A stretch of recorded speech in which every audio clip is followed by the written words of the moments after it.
গোপালপুর ভ্রমণ। যাদের একটু ফাঁকা ছিমছাম সি বিচ পছন্দ তাদেরকে আসতে হবে গোপালপুর।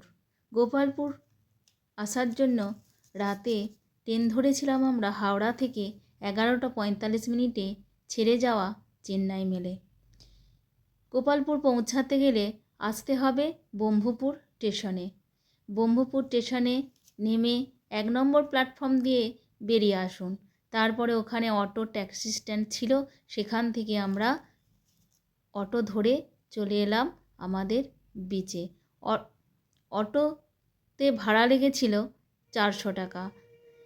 আমরা পৌঁছে গেলাম আমাদের আগে থেকে বুক করে রাখা সি ভিউ রিসর্টে।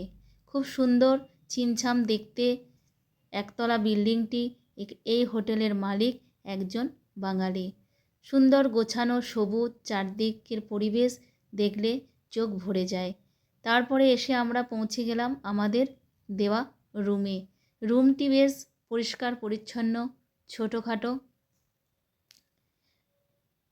এই রুমটির ভাড়া ছিল 2450 টাকা। এখানে আমাদের ব্যাগপত্র রেখে দিয়ে আমরা ফ্রেশ হয়ে চললাম সমুদ্রের দিকে। এই হোটেলের গেট থেকেই সমুদ্রকে দেখা যায়।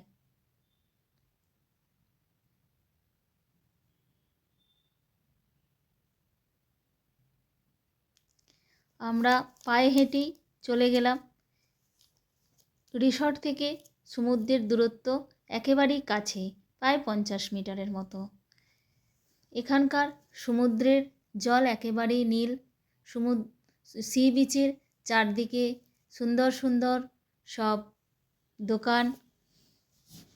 সি বিচ একদম পরিষ্কার পরিচ্ছন্ন, ভিড় একেবারেই নেই। অন্যান্য সি বিচের মতো এখানের ভিড়টা অনেকটাই কম।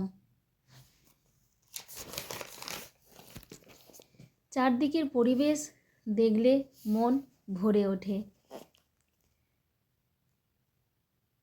সি বিচে যাওয়ার পথে কিছু ছোটোখাটো খাবারের দোকানও আছে, যেখান থেকে খাবার খাওয়া যেতে পারে। আমরা রিসর্টেই বলে রেখেছিলাম। এখানে সি বিচ ঘুরে চলে এলাম রিসর্টের ডাইনিং হলে।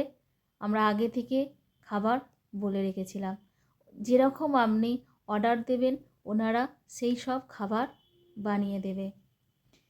তারপর আমরা বিশ্রাম নিয়ে সন্ধেবেলায় চলে গেলাম এখানকার বিজু অ্যাডভেঞ্চার পার্কে।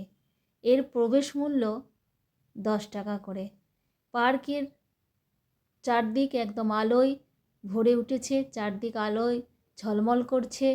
বড়দের এবং ছোটদের বিভিন্ন রকম অ্যাডভেঞ্চার জিনিস আছে। ছোটদের জন্য অনেক জাম্পিং, স্লাইডিং, বিভিন্ন রকম